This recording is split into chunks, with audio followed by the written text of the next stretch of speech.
ഈ ശ്രീലങ്കയിലെ പൊതുഗതാഗതത്തിന് ഇന്ത്യൻ നിർമ്മിത ബസ്സുകളാണ് അവിടെ കൂടുതലും ശ്രീലങ്ക ഉപയോഗിക്കുന്നതും അത് തന്നെയായിരുന്നു. അപ്പോൾ ഇപ്പോൾ ശ്രീലങ്കയിൽ ചെറുതായി ചൈനീസ് ബസ്സുകൾ വന്നു തുടങ്ങി എന്ന വാർത്ത വരുന്നുണ്ട്. അപ്പോൾ ഇന്ത്യ അവിടെ കൊടുത്തുകൊണ്ടിരുന്ന ബസ്സുകളെയൊക്കെ കടത്തിവെട്ടി ചൈന അവിടെ ബിസിനസ് ആരംഭിക്കുന്നു എന്ന പോലെയാണ് കാര്യങ്ങൾ നീങ്ങുന്നത്. എന്താണ് അതിന് സംഭവിക്കുന്നത്? കഴിഞ്ഞ കുറേ കാലമായിട്ട് ചൈന ശ്രീലങ്കയിൽ ഒരു ഹോൾഡ് ഉണ്ടാക്കാൻ നോക്കുന്നുണ്ട്. അത് ശ്രീലങ്കയോടുള്ള സ്നേഹം മൂത്തിട്ടൊന്നുമല്ല, കച്ചവട കണ്ണ് അതുമല്ല, ഇന്ത്യയെ ഏതെങ്കിലും രീതിയിൽ വലിഞ്ഞു പിടിക്കുക, സാമ്പത്തികം ഉണ്ടാക്കുന്നതിന് ഇതാണ് അവരുടെ മെയിൻ ഉദ്ദേശം. കൂടാതെ ഈ ശ്രീലങ്ക ഉൾപ്പെടുന്ന ആ ഒരു സമുദ്രമേഖല, അല്ലെങ്കിൽ ബംഗാൾ ഉൾക്കടലെന്നോ അല്ലെങ്കിൽ ഇൻഡോ പസഫിക് മേഖലയെന്നോ പറയാം. ഇപ്പോൾ മലാക്ക കടലിടുക്ക് അതുമായി ബന്ധപ്പെട്ടുള്ളതാണ്. അവിടെ ശ്രീലങ്കയ്ക്ക് വലിയ രീതിയിലുള്ള വ്യാപാര സാധ്യതയുണ്ട്. കപ്പലുകൾ അങ്ങോട്ടും ഇങ്ങോട്ടും ഒക്കെ പോകേണ്ടതുണ്ട്. അപ്പോൾ ഇന്ത്യ ഇവിടെ കിടക്കുന്നു. അപ്പോൾ അവർക്ക് ഒരു സ്ട്രോങ് ഹോൾഡ് ഈ പരിസരത്ത് തന്നെ വേണം. അപ്പോൾ അതിന് പറ്റിയ സ്ഥലം ശ്രീലങ്കയാണ്. അപ്പോൾ അതുകൊണ്ടാണ് അവരവിടെ കടന്നു കയറാനായിട്ട് വലിയ ശ്രമങ്ങൾ നടത്തുന്നത്. അതിൽ ഏറെക്കുറെ വിജയിച്ചു എന്ന് തന്നെ വേണം പറയാൻ. അപ്പോൾ അതിൻ്റെ ഏറ്റവും ഒടുവിലത്തെ ഉദാഹരണമാണ് ഈ പറയുന്ന ചൈനീസ് നിർമ്മിത ബസ്സുകൾ. ഇപ്പോൾ ശ്രീലങ്കയെ സംബന്ധിച്ച് ശ്രീലങ്കയെക്കുറിച്ച് പൊതുചിത്രം, ഇപ്പം നമ്മൾ കൊൽക്കത്തയിൽ പോയി കഴിയുമ്പോൾ ഒരു കൊൽക്കത്തയുടെ ഐഡന്റിറ്റി ആയിട്ട് നമ്മൾ പറയുക അവിടുത്തെ ട്രാമ്പാണ്, റോഡിൽ കൂടി ഓടുന്ന ട്രെയിൻ പോലെയുള്ള ഒരു സംഗതി. ഇതേപോലെ നമ്മൾ ശ്രീലങ്കയിൽ ചെന്ന് കഴിഞ്ഞാൽ നമ്മൾ അവിടെ ഏറ്റവും കൂടുതൽ കാണുക ഇന്ത്യൻ നിർമ്മിത ബസ്സുകളായിരിക്കും, പ്രത്യേകിച്ച് അശോക് ലൈലാൻഡ്. ഇന്ത്യയിൽ ടാറ്റ ബസ്സുകൾക്കാണ് ഏറ്റവും പ്രചാരമുള്ളതെങ്കിൽ അവിടെ അശോക് ലൈലാൻഡിനാണ്, ശ്രീലങ്കയിൽ അശോക് ലൈലാൻഡിനാണ് ഏറ്റവും കൂടുതൽ പ്രചാരമുള്ളത്. ടാറ്റയുടെ ബസ്സുകളും ഉണ്ട്. അപ്പോൾ ഇത് മാത്രമല്ല, ബസ്സുകൾ മാത്രമല്ല, ലോറികൾ അടക്കമുള്ള ഇന്ത്യൻ നിർമ്മിത വാഹനങ്ങളാണ് ആ നിരത്തുകളിലേറെയും. ഏതാണ്ട് 5000-ഓളം അശോക് ലൈലാൻഡ് ബസ്സുകളുണ്ട് എന്നാണ് ഏകദേശ കണക്ക് ശ്രീലങ്കയിൽ. അതിൽ 500 എണ്ണം ഈ കഴിഞ്ഞ ഒരു 2 വർഷത്തിന് മുമ്പ് ഇന്ത്യ സൗജന്യമായിട്ട് കൊടുത്ത ബസ്സുകളുമുണ്ട്. അതായത് നരേന്ദ്രമോദിയുടെ നെയ്ബർഹുഡ് ഫസ്റ്റ് എന്നൊരു പോളിസി ഉണ്ട്. അതായത് അയൽക്കാർക്ക് ആദ്യ പരിഗണന, അല്ലെങ്കിൽ അവരുമായിട്ടുള്ള ബന്ധം സുഗമമാക്കുന്നതിന് വേണ്ടിയിട്ട് ആ ഒരു പദ്ധതിയുടെ അടിസ്ഥാനത്തിൽ 500-ഓളം പുതിയ ബസ്സുകൾ കൊടുത്തിരുന്നു. ബസ്സുകൾ മാത്രമല്ല കേട്ടോ, പറയുകയാണെങ്കിൽ ഒരു അവിടുത്തെ പോലീസ് സംവിധാനങ്ങൾക്ക് വേണ്ടിയിട്ട് ഒരു 500 മഹീന്ദ്ര സ്കോർപിയോ വണ്ടികൾ, അറിയാമല്ലോ സ്കോർപിയോ വണ്ടി, ഒരു 134 ക്യാബുകൾ എന്ന് വെച്ചാൽ പോലീസ് ആവശ്യത്തിന്, ക്യാബ് എന്ന് വെച്ചാൽ നമ്മുടെ അറിയാലോ ഈ കാറ്. പോരാത്തതിന് സുവെസരിയ എന്ന് പറയുന്ന ഒരു പ്രൊജക്ടിന്റെ കീഴിൽ 297 ആംബുലൻസുകൾ. ഇത് പോരാത്തതിന് അവിടുത്തെ നേവിക്ക് നമ്മൾ ഇവിടുന്നുള്ള കോസ്റ്റ് ഗാർഡിന്റെ 2 കപ്പലുകൾ കൊടുത്തു. അതൊന്ന് ICGS വരാഹ, മറ്റൊന്ന് വിക്രം. പിന്നെ അവിടുത്തെ വ്യോമസേനയ്ക്ക് സമുദ്ര നിരീക്ഷണം നടത്താൻ വേണ്ടി 2 ഡോണിയർ വിമാനങ്ങൾ കൊടുത്തു. ഒരെണ്ണം പഴയതായിരുന്നു, ഒരെണ്ണം പുതിയത് കൊടുത്തു. ഇതും കഴിഞ്ഞില്ല, അവിടെ ഈ മറ്റേ കോസ്റ്റ് ഗാർഡിന് ഈ കള്ളക്കടത്ത് അതേപോലുള്ളതൊക്കെ തടയുന്നതിന് വേണ്ടിയിട്ട് ഹൈ സ്പീഡ് വാട്ടർ ക്രാഫ്റ്റുകളും കൊടുത്തിട്ടുണ്ട്.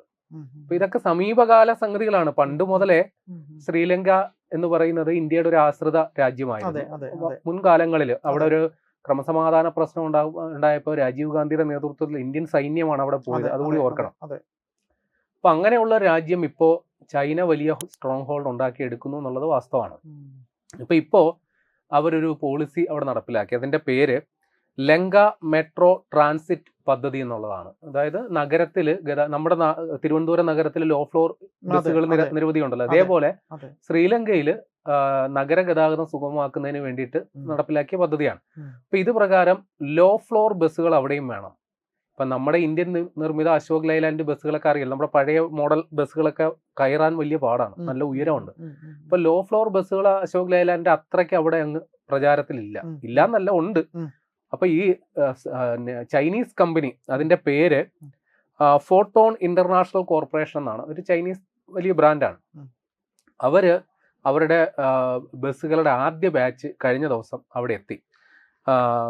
ഈ വരുന്ന സെപ്റ്റംബർ 2026 സെപ്റ്റംബറിൽ ഇതിന്റെ സർവീസുകൾ ആരംഭിക്കും എന്നുള്ള വിവരവും പുറത്തു വരുന്നുണ്ട്. ഇപ്പൊ ഇവർ മാത്രമല്ല, വേറെയും ഒരു ചൈനീസ് കമ്പനിയുണ്ട്, അത് കിങ് കോങ് എന്നാണ്.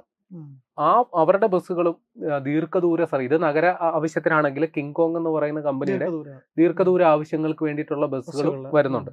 ഇത് കൂടാതെ ചൈനയുടെ തന്നെ ഒരു ടൂറിസ്റ്റ് കമ്പനിയുണ്ട്, ഗോൾഡൻ ഡ്രാഗൺ. അപ്പൊ അവര് കഴിഞ്ഞ 2 വർഷത്തിനിടെ 190 പ്രീമിയം ബസ്സുകളുടെ അവരുടെ കെയർ ഓഫിലും ശ്രീലങ്കയെ കൊണ്ട് കൊടുത്തിട്ടുണ്ട്. അതായത് വിനോദസഞ്ചാരികളുടെ ആവശ്യത്തിന് വേണ്ടിയിട്ട്. മനസ്സിലായി. അപ്പൊ ഇത് പിന്നെയും ഉണ്ട്.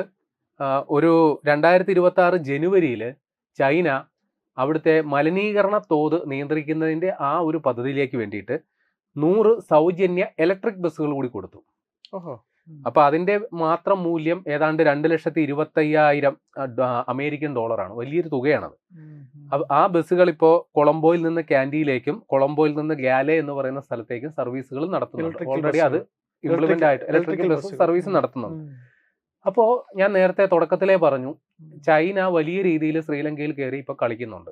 അല്ലെങ്കിൽ ഇപ്പോ ചൈനയുടെ ഒരു കോളനി പോലെ ആയിട്ട് ഇപ്പൊ ശ്രീലങ്ക മാറിയിട്ടുണ്ട്. ഇത്രയും പ്രോഡക്റ്റ് കൊടുക്കാന്ന് പറഞ്ഞാൽ ഒരു കോളനി പോലെ ചൈനയ്ക്ക് ഇപ്പൊ അവിടെ എന്തു ആവാവുന്ന ഒരു അവസ്ഥ വന്നിട്ടുണ്ട്. അതിലേക്ക് നയിച്ച കാര്യം ശ്രീലങ്കയുടെ സാമ്പത്തിക പാപ്പരത്വമാണ് അതിന്റെ പ്രധാന കാരണം. അവർക്ക് ശ്രീലങ്ക എന്ന് പറയുന്ന ഒരു ദരിദ്ര രാഷ്ട്രമാണ്. കാഴ്ചയിൽ നല്ല ഭംഗിയൊക്കെ ഉണ്ടെങ്കിലും സാമ്പത്തികമായി വളരെ പിന്നോക്കം നിൽക്കുന്ന രാഷ്ട്രമാണ്. അപ്പൊ അവിടുത്തെ അടിസ്ഥാന സൗകര്യ വികസന പരിപാടികളിലേക്കായിട്ട് ചൈന വന്നിട്ട് വായ്പകൾ കൊടുക്കാൻ തുടങ്ങി. പക്ഷെ ചൈന ആ വായ്പകൾ കൊടുക്കുന്നതിന് അവരുടേതായ ഒരു ഹിഡൻ അജണ്ടയുണ്ട്. ആ അജണ്ടയുടെ പേരാണ് ഡെപ്റ്റ് ട്രാപ്ഡ് ഡിപ്ലോമസി എന്നാണ് അത് അറിയപ്പെടുന്നത്. കടം കൊടുത്ത് അവനെ വരുതിയിലാക്കുക, ഈ വെടക്കാക്കി തനിക്കാക്കുക എന്ന് പറയുന്ന പരിപാടി. അപ്പോൾ ആ രീതിയിൽ ശ്രീലങ്കയിൽ വലിയ രീതിയിൽ പൈസ വായ്പ കൊടുത്തിട്ട് ആ പറയുന്ന ശ്രീലങ്കൻ സർക്കാരിനെ ചൈനയുടെ വരുതിയിൽ നിർത്തുക. അപ്പൊ ഈ കൊടുക്കാനുള്ള വായ്പകളുടെ കുടിശ്ശിക എന്നോണം ചൈന ഒരു ഓഫർ വെച്ചു. ഈ ശ്രീലങ്കയിലെ ഹമ്പൻതോട്ട എന്ന് പറയുന്ന ഒരു തുറമുഖമുണ്ട്, അതിപ്പോ ചൈനയുടെ കയ്യിലാണ്. 2017 മുതൽ 99 വർഷക്കാലത്തേക്ക് ലീസിനങ്ങ് എടുത്തു ചൈന. 99 വർഷം ഏതാണ്ട് ഉപേക്ഷിച്ച മട്ട. ഇനി അവിടെ ചൈനയുടെ സർവാധിപത്യം ആ തുറമുഖം. ഈ പറയുന്ന നമ്മുടെ ചൈന വെറുതെ കണ്ടുകൊണ്ടല്ല ഹമ്പൻതോട്ടയിൽ ചെന്ന് കയറിയത്. ചൈനയുടെ മറ്റൊരു പോളിസിയാണ്, അത് സ്ട്രിങ് ഓഫ് പേൾസ് എന്നാണ് അത് അറിയപ്പെടുക. ചുരുക്കി പറഞ്ഞാൽ ഇന്ത്യ എന്ന് പറയുന്നത് നമുക്കറിയാലോ, ഇങ്ങനെ കേരളം ഉൾപ്പെടുന്ന പ്രദേശം അടക്കം ഫുള്ള് സമുദ്രമാണ്. അപ്പൊ അവിടെ ഇന്ത്യയെ കൃത്യമായി ടാർഗറ്റ് ചെയ്തുകൊണ്ട് പല ഇടങ്ങളിലായിട്ട് ചൈന ഇതേപോലുള്ള തുറമുഖങ്ങൾ സ്ഥാപിച്ചിട്ടുണ്ട്. ഇപ്പൊ പാകിസ്ഥാനിലുണ്ട്, ഇപ്പുറത്ത് അറബിക്കടലിന്റെ ഭാഗത്താണെങ്കിൽ ഒരു സ്ഥലത്ത് പാകിസ്ഥാൻ, ഇങ്ങനെ താഴോട്ട് വരുമ്പോൾ ശ്രീലങ്ക, ഇനി അപ്പുറത്ത് ബംഗ്ലാദേശിൽ, അവിടെ ഇങ്ങനെ ഇന്ത്യയെ വരിഞ്ഞു മുറുക്കുന്ന തരത്തിൽ, അതിനാണ് സ്ട്രിങ് ഓഫ് പേൾസ് എന്നാണ് അവർ വിളിക്കുന്നത്. ആ രീതിയിൽ തുറമുഖങ്ങൾ സ്ഥാപിച്ചുകൊണ്ടിരിക്കുക. അപ്പൊ ഇത് ഇപ്പോ ശ്രീലങ്കയിൽ ഒരു ചൈനീസ് തുറമുഖമായി. അപ്പൊ ആ ഒരു സൗകര്യത്തിന് ഇപ്പൊ ചൈനയുടെ നിരീക്ഷണ കപ്പലുകൾ, ചൈനീസ് ആർമിയുടെ അല്ലെങ്കിൽ ചൈനീസ് നേവിയുടെ നിരീക്ഷണ കപ്പലുകൾ, അതിന്റെ പേര് യുവാങ് വാങ് 5, അതടക്കം ഇപ്പോൾ ശ്രീലങ്കയെ കൊണ്ട് നങ്കൂര വിടുക. ഇന്ത്യയുടെ അടക്കം എതിർപ്പുണ്ട്.